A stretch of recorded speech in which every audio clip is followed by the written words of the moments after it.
Hi friends, అందరూ ఎలా ఉన్నారు? బాగున్నారు? నేనైతే బాగున్నాను, చాలా బాగున్నాను. Welcome to my little world, my little happiness. ఈరోజైతే పెసర పునుకులు అయితే చేశాను ఫ్రెండ్స్.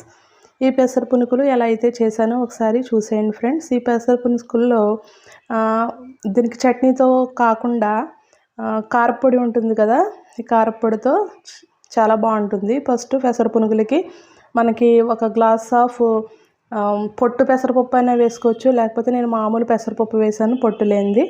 నేను దీన్ని ఒక 2-3 అవర్స్ అయితే నానబెట్టుకోవాలి. నానబెట్టుకున్న తర్వాత దీన్ని బాగా మెత్తగా మిక్సీ చేసేసుకోవాలి. దీంట్లో కొంచెం 1 స్పూన్ జీలకర్ర, తర్వాత 1 స్పూన్ పసుపు, తర్వాత రుచికి తగినంత సాల్ట్ అయితే వేసుకోవాలి.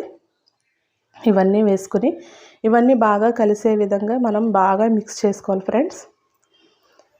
మీరైతే ఒక ఫ్యామిలీకి అయితే ఒక 2 గ్లాసెస్ ఆఫ్ పెసరపప్పు అయితే వేసుకోవాలి. ఓకేనా ఫ్రెండ్స్. ఫస్ట్ తర్వాత ఆయిల్ వేసుకుని ఆయిల్ హీట్ అయిన తర్వాత మనం పెసర పునుకుల్ని చిన్న చిన్న బజ్జీలాగా అయితే వేసుకోవాలి. మనం దీంట్లో వాటర్ అయితే ఏం కలపకూడదు ఫ్రెండ్స్. ఇలా బజ్జీలా వేసుకుని అంతా మొత్తం మనం పెనంలో మొత్తం కూడా బజ్జీలు అనేవి వేసేసుకోవాలి పునుకుల్లాగా చిన్నగా.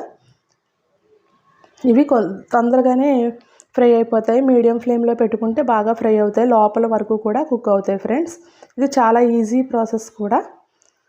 ఈజీగా ఈవినింగ్ స్నాక్స్ అనేవి ఈ పెసర పునుకులు చేసుకుంటే చాలా యమ్మీగా ఉంటుంది. అలాగే అందరికి కూడా చాలా ఇష్టంగా తింటారు అన్నమాట. పిల్లలు కూడా చాలా ఇష్టంగా తింటారు. అలాగే చాలా హెల్దీ కూడా. కొంచెం డీప్ ఫ్రై చేస్తున్నామన్న ఒక్క మాటే తప్ప ఈ పెసర్లు అనేవి మనకి చాలా హెల్దీ డైట్ అన్నమాట. మన డైట్లో కంపల్సరీగా ఈ పెసర్లు అనేవి ఉండాలి, ఇంక్లూడ్ చేసుకోవాలి కూడా. మనం ఈ పెసర పునుకుల్ని కారపొడితోటే కాకుండా పిల్లలకి ఇష్టమైన కెచప్ ఉంటుంది కదండి, ఈ కెచప్ తోటి మనమైతే తినేయచ్చు. మనకి బాగుంటుంది, పిల్లలకైతే సూపర్ అన్నమాట. ఇంకా అసలు వదలరు ఈ కెచప్ ఉంటే. తర్వాత పెద్దవాళ్ళు అయితే కారపొడితో కూడా చాలా యమ్మీగా.